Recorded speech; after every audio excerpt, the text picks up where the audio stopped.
Opisyal na nang dineklara ng Philippine Atmospheric, Geophysical and Astronomical Services Administration o PAGASA impamag-umpisa na ng rainy season na niyang May 29.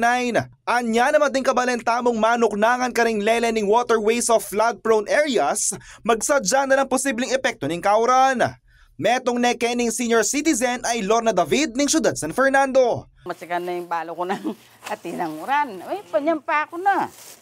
Uling tatakot na kenda nung. 50 years na yung manuknangan ni David Kimpurok 3, Barangay San Juan.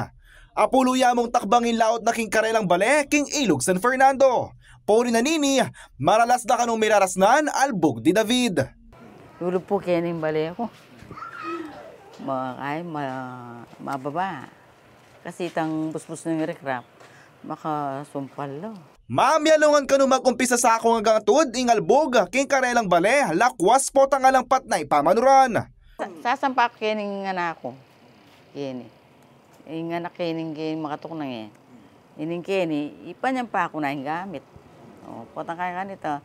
Miraras mo rin kasi maglamba yung uran siguro kanya nuling alanguran. Ngayon kakayang ko, itang brick sabi na yung gamit may makanano kumpanyam po. O, baling keni na ako mo, kening bale na ng anak ko. O, ito mo yung akay ko. Pero masakit yung biya.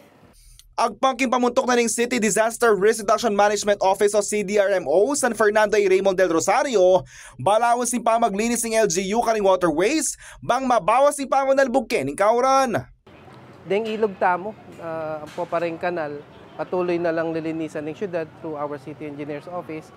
Bang kanita asigurado na itang uran, ami bagsak, ay absorb na ning kaya katamong water system or king drainage system. Bang kanita dire-diretso, alita mo may albugan.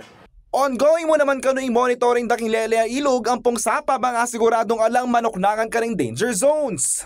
Well, kaya kalan kareta, kareng informal settlers, alakota na la rin. Manibatan niyang inumpisan nening Siyudad San Fernando yung Sagip Ilog Project. I think that was as early as 2007 pa. Kanita pa, may saturate na lang. Well, of course, continuous pa rin itang monitoring na ng katamong local housing settlement chief. Karetang possibility na magbalik lareta. Dapat kita mo, ngayon isisiguraduan tamo, na ring tao lalakota la ketang hazard or danger zone.